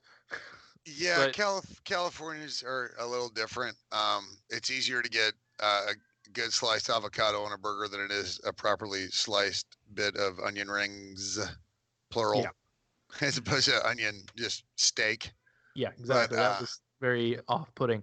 Oh man, when I was out there, I remember gas was like $3.80, $4 a gallon, and this was, oh good lord, this was 08, 07. I was just glad I had a government vehicle. So again, thanks for your tax dollars. That's how I feel about my college education. Yeah, right. But from there, I called branch manager, made sure I got linked up, went with the 82nd, went to Iraq as a combat squad leader. Got to spend a little bit of time as a platoon sergeant while I was over there as well. Our platoon sergeant went home. He had to go to ANOC, and then he got a Pathfinder slot on the way back. I got a Pathfinder slot in between recruiting and the 82nd because a buddy of mine was an instructor. And so I literally just put in for 45 days of PCS leave and did it completely under the radar. But I got my torch. Very proud. I never thought I'd be in a smaller kind of fraternity than being a tomb guard. And then you look how kind of many Pathfinders are out there. You're like, wow, being a tomb guard and a Pathfinder, this is crazy. Mm-hmm. And then I got to A&M in Delta Company, and I always want to be a yell leader. And I talked to my wife, get along a bit about it because it's a commitment. I mean, it's a service position. You're talking about 300 plus events a year. And she okayed it. And I talked to Nelson Ingram at the time because I think he kind of wanted to know what my motivations were. Like, am I doing it just to be the dude that's a vet, or am I doing it because I love A&M? And I was born 3 blocks over from where I'm sitting right now. So my dad had left active duty, gone to reserves, come back to A&M to get another degree. I don't know. My dad has a lot of degrees. God bless him. So I was born, and I'm a St. Joe's baby. I was born in Bryan, and I spent the first 8 months of my life, like literally a couple blocks over. And the summer I turned 1, my folks moved to Spring, like the Tomball side, not the I-45 side. They moved to Spring, and they literally still live in the same house. I went to Klein High School. I'm a Klein Bearcat, Bearkats. What's up? But yeah, so I transitioned in the reserves to come to school. Karen Cambronero, she works in the vet center. Like, she was taking documents for me. I was sending literally from Iraq when the internet worked. And I got an A&M, and I remember crying. I was in my garage in North Carolina, and she called me to let me know, and I kind of broke down, and when got my wife, and then we drank way too much Jaeger, and the next day turns out I still got an A&M. They didn't see the Jaeger drinking, at least not to that extent, because I was, paratroopers are terrible people. but yeah, so came to A&M, transitioned to the reserves, chose to be a career counselor, and I am still drilling in Bryan. I am 1 year from retirement. I'm probably 2 years or so from being done. And I saw on Twitter today, or maybe it was yesterday, that you volunteered to be the Sharps sergeant in your unit. Right. So I'm 1 year from 20 years, but I'm 2 years from hitting like my high 3. For people that don't know, your retirement pay is based off the last highest 3 consecutive years of rank. Mm-hmm. So I got promoted to sergeant first class, but I need 2 more years to hit 3 years in it. And so I'll probably stay, an extra year. Although I really only ever did this for the medical. I never factored in my reserve retirement pay. But yeah, so we had, right now we're doing our drill weekends or battle assembly. We're having to do them online, a lot of online meetings. And we had to have a brigade level sharp briefing, the quarterly kind of annual type briefings. And I am attached to, yeah, well, no, this one wasn't actually. It was literally just a discussion. They sent out a PowerPoint a week earlier to say, hey, check it out, and we're just going to discuss it. Like, literally just tell you what, the more you treat soldiers like adults, the more they'll act like adults. And the brigade commander came on. We were all set, ready to go. And we got to talking about it. And rape is something that hits very close to home with me. Like I said on Twitter, not me, but my family. I'm fortunate enough to not have to, have had to deal with that personally, or at least directly personally. But like I have people, in my very direct life kind of circle, not just family, but friends that are kind of family to me. And it dawned on me, like, I'm at the point in my career where I should totally just be putting in neutral, rolling down the hill, and waiting to kind of get through the. I don't care if I'm first. I don't care if I'm last. I'll hit the, the checkered flag, and I'll be done. But maybe that's the problem. And this kind of goes back to like career politicians. Maybe the problem is you don't care enough anymore to do anything. You don't care enough to say anything. And maybe it's our job, because if we've done, at least I hope I've done a good enough job and been professional enough to be respected, in my profession, to where if I say things, I don't have to tell you to turn your cell phone off or listen. Like, when I say things, I hope that I'm measured, but it's very specific to the profession. And so the opportunity arose, man, and I just jumped on it. So I'm in the midst of, I got the pre-screening improvement done, all the security clearance stuff, but I'm still, the job I have already has a security clearance. So they just kind of had to submit my name, be like, yep, still valid. So I'm just kind of doing all the questionnaires and trying to schedule my training. So I will be a SHARP, which is the Army's sexual harassment assault response program. And I will be a VA, a victims advocate. So I'll be the one that you can come to as I pass you on to the chaplain or the officer that's truly the SHARP, designated person. But I'm kind of that in between, and it's been enjoyable at my unit to begin with, because I'm a sergeant first class in a reserve unit. I mean, you're like a colonel, walking around with a couple of rockers, but we're like, we'll walk through the hallway, and soldiers, because they're reserve soldiers, once a month, they walking down the hallway the opposite direction. They stop and go to brave rest. I'm like, that just, man, relax, buddy. That's, hey, specialist, how you doing? And it just developing that rapport with them. I hope I can do some good. And all I can do is be there. And be there to help and do what I can, and hopefully Well, you know what? I hope I don't have to do anything, actually. I hope I never have to be a victim's advocate. But unfortunately, the reality of life is I might have to. Exactly. Yeah. Well, and I mean, there's a lot of good you can do for people in that position, and you can help not only the people who are making the complaints, but also you can help make sure that the complaints are legitimate. Because I know in my career, I had 2 complaints filed against me that were 100% completely BS. Fortunately, I had people that willing to stick up. So there was a time where we were on AT, we were up on top of a hill. I was talking to my wife on the phone, and person comes up shining a striped flashlight in my face. I said, "Hey, don't shine the flashlight on my face." The person kept shining the flashlight on my face. I had no clue who the person was. The person got up close enough to me. I grabbed the flashlight, threw it off in the woods. Turned out it was the one female we had in our unit who ran back down the hill and said I tried to molest her. I had my wife on the phone the entire time. She heard the entire conversation. She knew, but nobody was going to take her word for it. And I got lucky that there was a guy sitting around the hill I didn't even know was there that had witnessed the entire altercation, who vouched for me and said, yeah, he didn't grab her or nothing. He grabbed the light, he threw the light, and then he let go, and it was over. And I mean, 2 seconds later, I had an E7, first sergeant, everybody surrounding me going, oh, you're going to jail, and you done fucked up. And luckily, I had a guy that just happened to be there vouch for me. So, although, Right, go ahead. but I'll tell you right now, and I don't know how many years you spent in. I'm getting near 20. I did 10. And okay, so not a lot of difference in the grand scheme of things, honestly. You spend 8 to 10 years in, you've seen pretty much most of it.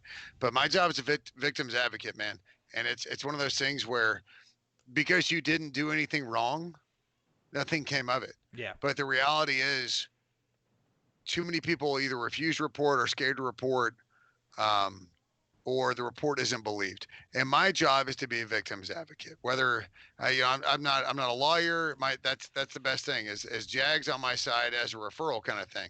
Like I get to, I get to talk to Jag and be like, look, here's the deal, and however I can help and help the victim.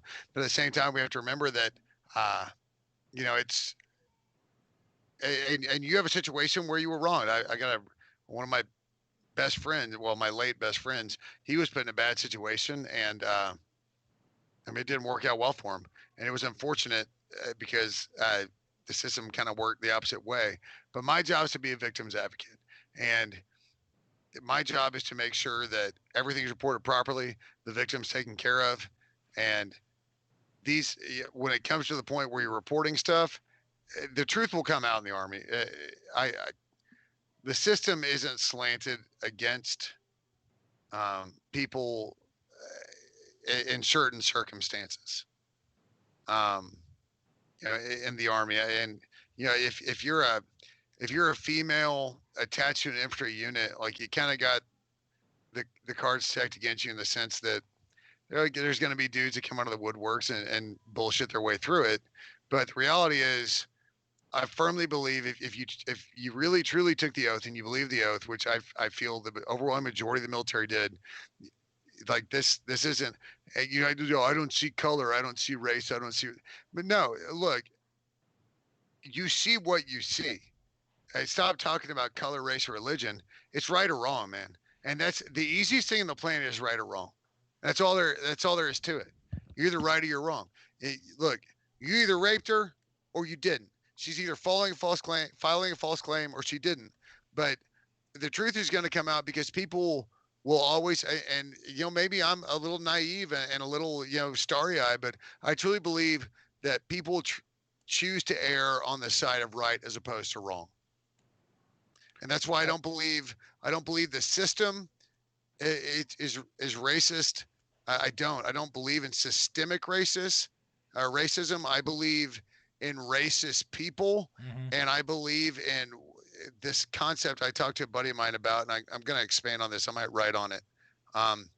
Loopholes. The system itself is not set against people.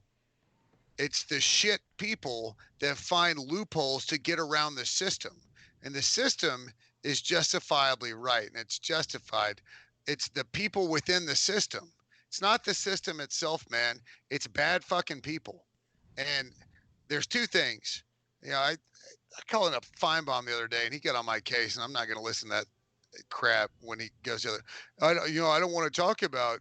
We need to sit down. We need to talk to that specific person and ask. Okay, well, yeah, let's go find the dude who committed the crime. He's either going to admit to being a racist asshole or he's not. But the reality is, he already committed the crime. I don't really care. Yeah, I don't care what his if he just comes out and says like, yeah, I just hate black people.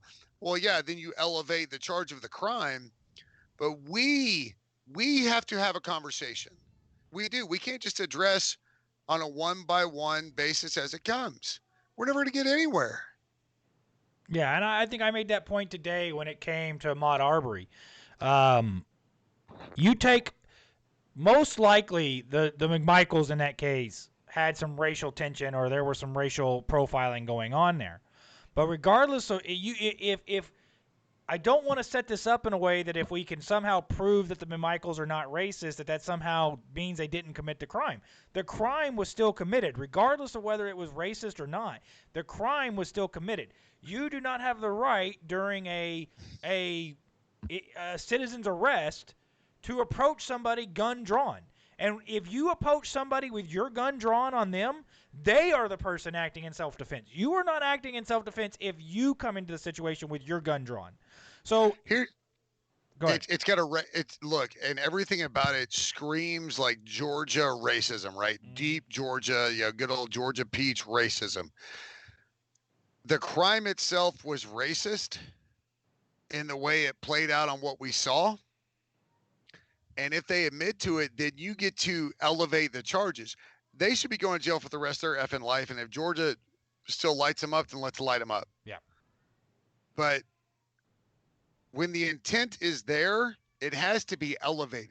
Here's the biggest thing, man. And I talked about, you and I kind of chatted offline about this. I want to address this before we run out of time. I don't know how long you guys normally run for, but I feel like we're running out of time. I don't know. Nah. But we still got to talk about LSU and offsides. Yeah. Oh, shit. So the crime itself is a crime. Yeah. Take all the color out of it. Those dudes should be going to jail for the rest of their life. Not to mention, I still want to know the whole story behind the person who just so happened to be videoing it. Yeah. We live in a world where we'd rather pick up a video than help somebody. Yeah, and even if there's... my God, check out this dude getting his ass beat within an inch of his life. Put your phone down and keep the dude from getting his ass beat within the inch of his life. Yeah, most states have a Good Samaritan law, right? Where you're required by law that if you see somebody being the dude hurt, filming that should be a bad Samaritan. Well, the dude that filmed all that, I still need to know the story. Why didn't you do it? And it's not just the incident. It was how long he followed him until it got to that point. Well, they've arrested him at this point. Yeah, the reporting coming out is that he was a friend of the McMichaels. And that he was following the guy on video, and whether he knew what the McMichaels were going to do or not is going to become the crux of the situation there. If he knew the McMichaels planned to approach him, guns drawn, ready to blaze. You mean lynch him, basically? Exactly, yeah. So, and I made this case today, like I said, that if you remove race from the equation completely, it's still a crime. It doesn't change. So when we hear Candace Owens say, oh, well, he had a previous history of it doesn't matter. None of it matters. None of that has anything to do with this situation, because what we know is that he was running down the street. I don't care why he was running down the street. Citizen's arrest does not allow you to kill a person because they're running down the street. And my favorite is the Georgia defense are like, well, no, you kind of can't. No, you really can't. No. Read the law again. Quit acting like a dumbass fucking redneck Georgian who's like, no. The law states I can. Yeah. Well, yeah, if he was literally trying to pull you out of your vehicle and steal your car at that point, whether you like the law or not, you can use lethal force if they're threatening your life. Yeah. If he came to your door with a gun, you can shoot. So my point this was not that case. My point there was, so there is the Georgian citizen arrest law, and it does exist. But right. A guy, we were on Twitter when this first happened. A guy was quoting to me. He's like, well, in Georgia, you can arrest a person if you. I said, yes. But now show me in the law. I've read the entire law. Show me in the law where it authorizes the use of weapons. in performing a citizen's arrest, because nowhere in the law does it authorize you to utilize a weapon in a citizen's Deadly arrest. force. It doesn't authorize deadly force. It doesn't authorize the use of a weapon whatsoever. So for self-defense to occur, you need to be protecting life, property, right? Those are the two things, right? Your life, Well, life of your loved one, or the life or your own property. They're not on their property, so they're not defending their own property. They're in the middle of the street, so that argument's out of the way. And he didn't try to force himself into their truck. That would be the only property that you could even imagine to argue. Exactly. Secondly but is it didn't fucking happen. Secondly is they came at him with guns drawn.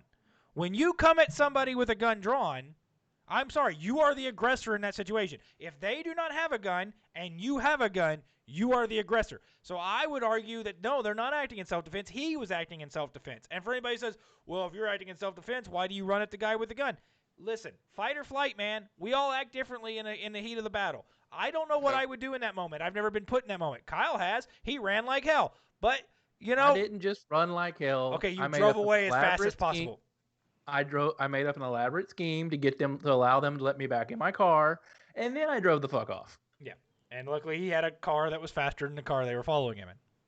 Yes. So, but I've never been put in that situation. I don't know how I'd react. I'd like to think how I'd react, right? It's like we tell everybody when I was a pre-deployment trainer, I said, look, I'm going to train you the way the Army tells you to do things. And I hope that when you get over there, you remember some of this stuff. But I'm not going to lie. When it's your life on the line, do what you think's going to save your ass. Right? Yeah. I mean, I can tell you how to throw a grenade. But if you get over there and you feel like this is going to work better for you, I don't care. But what we're going to do here is the way the Army says to do it, because this is how I got to evaluate you. Well, because you're in a training environment. The reality is it's one of those, this is how we clear rooms and this is how we clear buildings, unless you're actually boots on the ground and having clearing those rooms and buildings. Yeah. And look, policies are guidelines, man. Yeah. But And this is actually a really perfect analogy. When you're deployed, you can either choose to follow under the guidelines that follow General Order Number 1 and all the rules that are over there for a row and all this other all the law Geneva Convention and all these other rules. You can choose to err on the side of that and still complete a mission, or you can choose to just go effing Rambo and either win a medal or end up at Fort Leavenworth the rest of your life, or end up in a box. Or in a box. So it's there. Like, here's the guidelines. When faced with this situation, here's how we suggest you deal with it, and if you deal with it differently, right on. As long as you stay within the barber poles of, hey, you can't do this or that. Don't go further left than left and go further right than right. Don't shoot outside the range. And in between these guidelines, you're good. But the problem is these guys took these guidelines as literal law. Like, oh no, I can shoot them. I'm making a citizen's arrest, and when people when people get arrested, there are guns involved. So I'll just bring my guns. And I'm not going to worry about handcuffs or anything. I'm just going to bring a shotgun, and I'm going to have one of the dude actually hop up in the back of the truck like some sort of weird Overwatch. That whole video is garbage. Well, and they were former police and investigators themselves and thought they which is insane given the way they actually operated on the ground in that very specific moment. Knowing that they actually had some sort of training that they ignored it all. And that's really what all this argument comes down to, right? How many times have you seen posts in the last 48 hours? It takes this many hours to cut hair, but it only takes this many hours to be a cop. Yeah. So, we've seen with the case in Minneapolis, right? And Kyle and I have argued this, that cop is in jail, right? It's at least manslaughter, if nothing else, right? Maybe. Well, he's at murder 2 now. Murder. Yeah, they upgraded it to murder 2. I hope they continue to go for murder 3 as well, though. I personally think manslaughter is the easiest, is the charge they'll get a conviction on. I don't think they'll get a conviction on murder. No. I think they will, given the length of the time that it occurred, because at some point there is intent. And when there's when it's a 9-minute ordeal, premeditation comes back into it. So I think they'll get it charged. I think I honestly do. I think they'll get him. I'm glad they arrested the other three because if you're at a scene of a crime and you do nothing to stop it, you're liable. I'm a firm believer in that. Yeah. That's why again, the bystander law is there for a reason, or the Good Samaritan law. Like if you happen to break a law, but you do it by, stopping a crime, like it's the Good Samaritan law. Like you stepped in. Like if some dude has got already standing over somebody, got a gun to their head, and they're about to pull the trigger. If I hit that dude in the face with a brick, it's a little bit much, but it's not if I saved a life. It's that Good Samaritan law kind of thing. But I tell you what, this stuff is getting increasingly harder to deal with. That we're seeing just everybody's got a camera, right? Everybody's a cameraman. So I think it's getting harder to see the reality of what's happening. It's happening out there, and again, some of these videos are spliced and they show you what they want you to see, and so that's the catch of social media is you can't believe everything you see. It's just like the internet, but at the same time, when you have enough evidence on one side as opposed to the other, at some point you have to realize there is a common thread. Mm-hmm. And it's not the ACAB garbage, all cops are bastards. It's we have a fundamental problem with people in this country. And if you think that the dudes wearing suits and nice French cuffs and Italian ties going to work in some offices aren't just as racist, you're missing the point, man. It's a racism issue that we've got to address, and that's really all it comes down to. And it's the whole. I shared. I don't know if you guys saw the little political cartoon I got from I'm a West Ham guy, so some of the people I follow and friends with on Twitter live in London, and it was one of those. It was the comparison of all lives matter to Black Lives Matter, and it's right, all houses matter, but we need to tend to the one that's on fire right effing now. Mm-hmm. Well, what about my house in the future? Well, and if your house catches on fire, then we will absolutely tend to it. So it's okay to look, it's okay to think and believe like all lives matter, absolutely, but you're not taking an educated approach if you're not addressing the problem at hand. And that's really what it comes down to.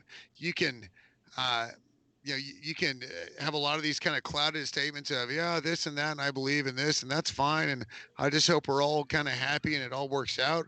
We'd be like, look, man, this is uncomfortable to a lot of people, but right now, Black Lives Matter. And that's really what it comes down to. We have to address the issue at hand. And we talked about this shit an hour ago. It's either, if you don't see what's in front of it's the forest for the trees argument. Well, and the argument here is, okay, so there's two versions of Black Lives Matter, right? There's the Black Lives Matter, which is, if you're saying all lives matter, then you can agree that Black Lives matter, because Black lives are part of all lives. And we can agree that Black lives do, in fact, matter, that they are part of the all lives movement, whereas in the past, the Black lives haven't seemed to matter as much as the rest of the lives, right? They got lumped into the all. Yeah, they got lumped into the all, but then kind of misplaced. All lives matter. Yeah, kind of misplaced in there as well.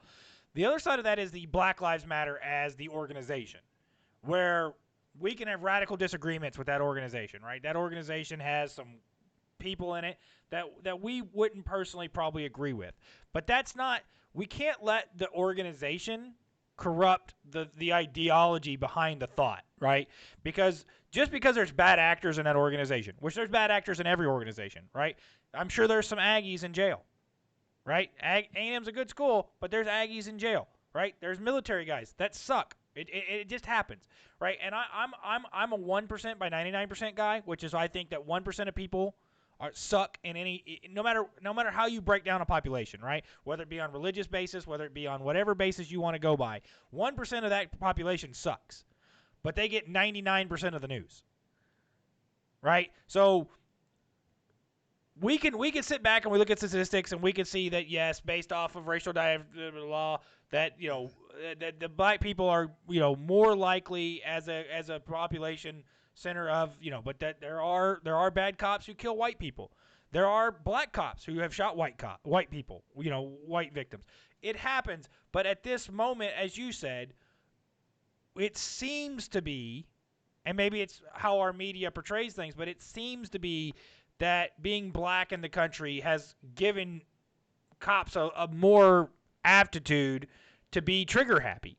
And these are typically in neighborhoods that are worse off, but that really doesn't make it better. Well, Kyle, you about to say something? You were okay. So, and here's the thing, man. You know what I'm really sick of hearing from both sides? Statistics. I don't give a shit, man. Right now, right this very second, what we saw in Minneapolis, a lot of the crap that's happened since then and the protests, we have to address it. We can't sit there and say, oh, well, the law states this and back then this happened and look at the statistics over the last 5 or 10 years. The reality is we have to address exactly what's happening right now. And right now is what we saw. The entire country saw it. And outside of the most ridiculous racist asshole on the planet would straight up say it's murder. Because the most ridiculous asshole, the 1%, would say, well, I bet he got what was coming. I'll tell you what's coming, man. And here's the way I look at it. Claiming Antifa as a terrorist organization is half of it. Please, for the love of God, come out and say that the Klan is a terrorist organization.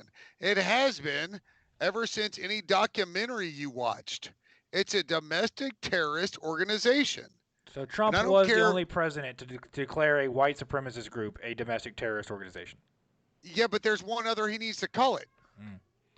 Well, and we can agree on that, but the Klan. I was going to say, one thing I'm very encouraged by is that in under 2 weeks, we've not just seen the police officers fired, because typically we don't even see police officers fired. We see them put on administrative leave. Yeah, paid administrative leave, yeah, which pisses everybody else even paid more. Vacation. So, yeah, exactly. What's the point? So not only did we see the police officers fired, but we saw the main perpetrator arrested and charged, and then now we've also seen the other three. What? The accomplices. The accomplices. That's what they are. We've seen the other three officers, the accomplices. Shut up, Ross. We've seen them charged, and we've seen them be arrested as well. So I am encouraged by how much progress we've made in the 10 short years or the 20, 30 short years since Rodney King. Not only are we seeing these cops being held accountable, but not and just being fired, but we're also seeing them charged. And I almost 100% guarantee that all four of them will see time due to this. And the one thing that, and this doesn't really matter, but the thing that I kind of found funny and weird is that you literally saw almost every demographic in these officers. You saw a Latino, a black, a white, and an Asian officer that were a part of this. And I'm glad that all of them are being treated equally, and in the other three, and that the main perpetrator is being charged with the charges that he's getting. So I'm encouraged by that. And I don't know how much the protest had to do with that, if anything, but regardless, it happened. These officers are being charged. They are being arrested. They are being taken to, court. And I'm very encouraged to see that. They're being indicted and brought up on charges. You damn right. Exactly. Years past, we wouldn't have seen that for months, if not, years. Now we're seeing it within a 2-week period. So that's very encouraging to me that we're holding our cops accountable. Well, and here's the other catch, though. And how old are you? I'm 34. All right, so we're not that far off, but 6 years can be a big difference on kind of what you remember when it happened, right? Yeah. Like, do you remember the Challenger exploding? Yes. I think that happened 2000. Well, right before I was born. I remember the Discovery exploding on reentry. No, Challenger. Okay, Yeah, you're talking about coming off the pad, right? Coming off the pad. I was born in '86, but I think it was like February 1st, '86, and I was born February 3rd. Right. So, but I remember that, and as crazy that it is, 5 to 6 years of difference in life. So, you say we've come a good long way since Rodney King, and I'll sit here and say we haven't come far enough as we should have. Yes, I agree with you there, but at least we're making progress. We're making progress, but we're not making it at the point we should be. And look, again, I have a platform to talk about things. I don't know what to do, So, like, please, if anybody out there has ideas, tell me. I don't have a massive national platform, but I've got one local. So tell me what can we do? How can we do? What can we address? What can we do better? Because I remember, uh, I remember like the Rockets game being interrupted by the OJ Bronco chase. I remember the Challenger exploding. I remember the Rodney King riots. But the reality is, like outside of everybody out there that's watched NWA straight out of Compton, and they're like, oh yeah, check, I saw the pictures of the race riots in LA. But like I remember seeing that, and not like vividly so much that I wasn't there. I remember seeing news reports. I was in Texas, so you got what you got. We didn't live in that 24-hour news cycle back then, but we haven't come far enough. And that's really what it comes to. Well, have we made progress? Yes, absolutely. Have we made the amount of progress that we should have in that time? No. And what's showing us that, and as much as I loathe social media, despite that's how we're all doing this, but yeah, just everybody's a cameraman. Nobody wants to help. It's the opposite of the Good Samaritan life. They're not Samaritans. They're reporters. They refuse to be involved with things when. Man, if you want to fix something, fix it right there at that point. Yeah. And it may not work out well for you. And again, assess the situation. The person that filmed the video of George Floyd being murdered, if they rush, one of the other three cops shoot. So I understand that. But man, when there are situations around you that are going on that are abusing lesser, advantaged people, whether it's there's like the Austin video. They burned a homeless guy's all of his possessions. Mm-hmm. What the fuck did that accomplish? Yeah, and those were the rioters who are supposed to be. So, and this is that's the interesting part of this conversation, because I stand with the protesters 100%. If you want to go out, a friend of mine who's a me and him could not be more opposed ideologically when it comes to politics. But he arranged for a protest where they all went and stood 6 feet apart from each other and lined a road for several miles. He had 800-something people. They all stood 6 feet apart from each other. And, yeah, Kyle likes to just walk out in the middle of stuff. This is one of his favorite things to do in life, is just walk out. So yeah, look, sometimes the Hot Pocket's done. I don't know. I guess so. So, but he goes, look, we lined the street, we held up signs, we protested. Okay, fine, great. That's we don't agree with each other politically on almost anything. But if you want to go and do that, if you think that's the best thing, then great. Then that's your right to do so, and I want you to do so. I want you to speak out, and I want you. But when you start burning people's property down, or you start storming their buildings or storming their houses, that's where the line has to be drawn, right? Because you have a freedom of speech, but I also have a freedom of my property and protecting myself. And so, well, it's look. It's one of those things where you get to have all your rights, but the entire concept behind this is not infringing on the rights of others, which is really what this entire thing is about, right? Like, cops have their rights. People have their rights. We all have the right to live, in our society as it functions on a daily basis. Cops don't have the right to infringe on the rights of blacks. And that's a really direct offensive statement to some people that maybe follow me. I don't care. Cops don't have the right to infringe on someone based on the color of their skin. Of course. And that sucks, man. It does. Man, I've been in country, and you have to decide who you're going to question, who you're going to detain. But you do it in a civil manner. Yeah. As best you can based off what you have. But man, right now it's out of effing control, man. Like, well, and there's people who point out that he had a negative past, and he did. I don't get. But that doesn't matter. Did they know the negative past? It's irrelevant to this case, right? Even with the Ahmaud Arbery, a negative past is irrelevant to this case, right? Did you guys watch the Law and Order by any chance? Yeah. My wife does. I try not to. You should. I religiously watch it. It's phenomenal. Prior bad acts can't be brought up when you're trying to convict somebody of a crime. Doesn't matter unless it's a pattern of crime.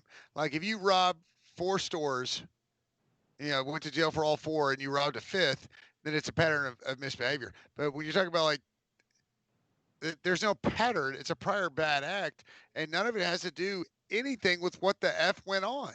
And it I don't doesn't give- excuse the cost behavior whatsoever. Well, and even bad acts don't excuse. Very specifically, George Floyd, nothing will excuse what happened.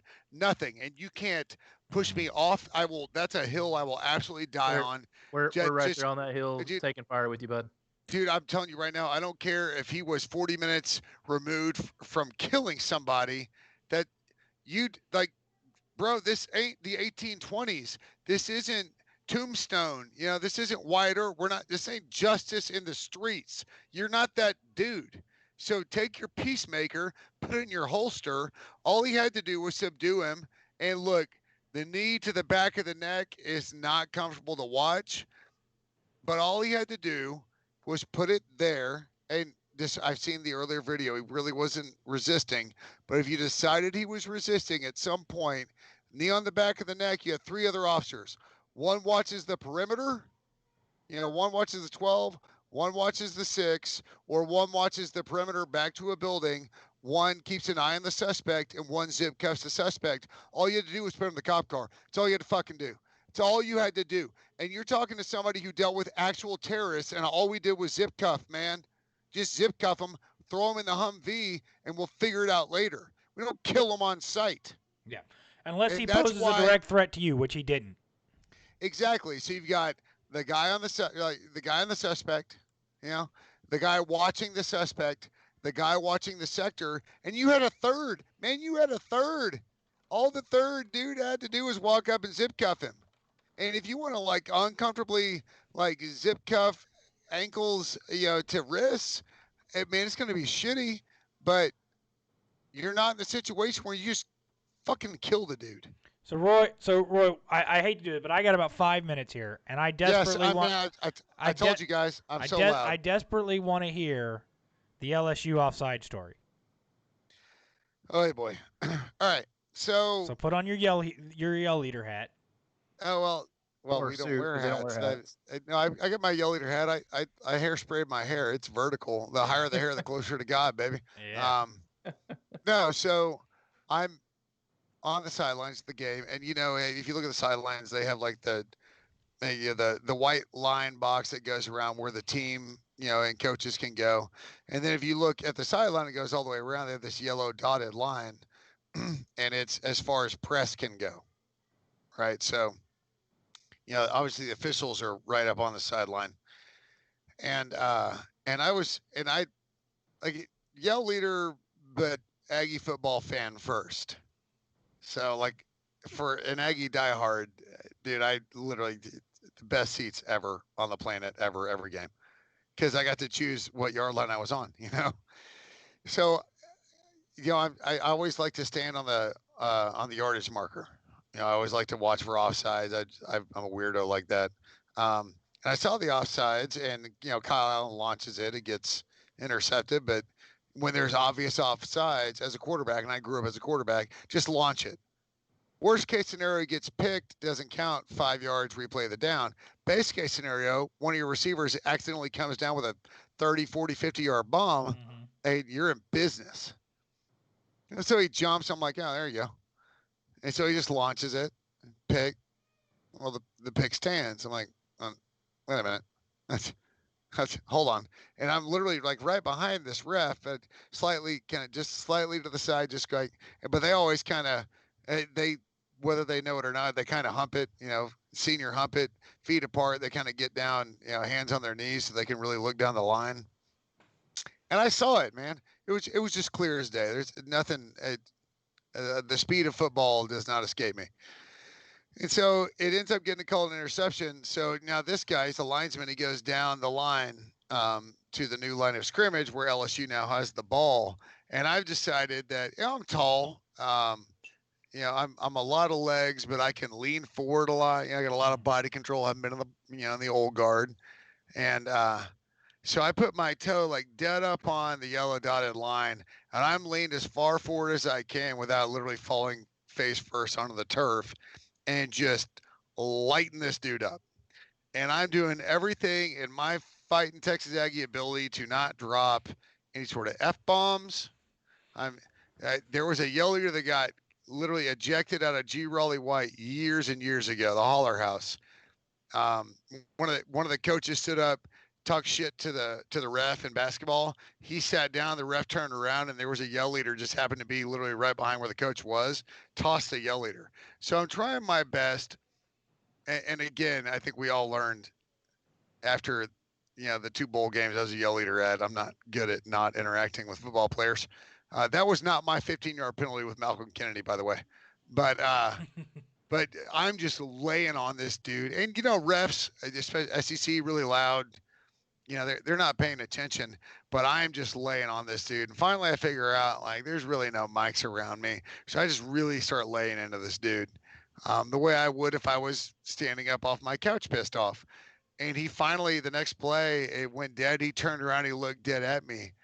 And he put his hands up like, what do you want me to do?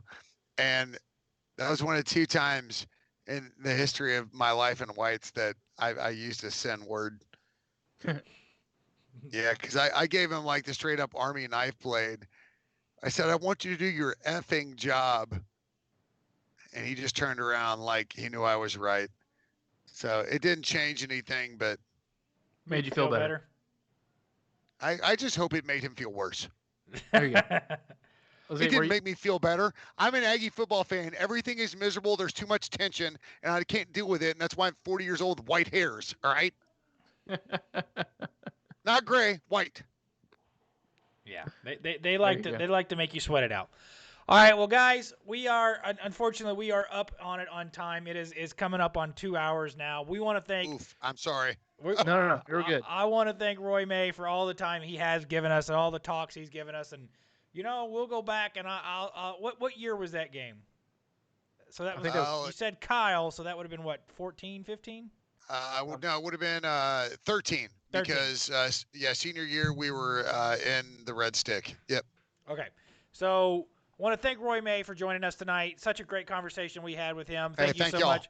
Again, it's at Roy May 15 on Twitter. The podcast what's the podcast for our listeners again? It's at Red Ass Podcast. It is literally the opposite of this. We just kind of turn the mic on for an hour and don't talk about shit.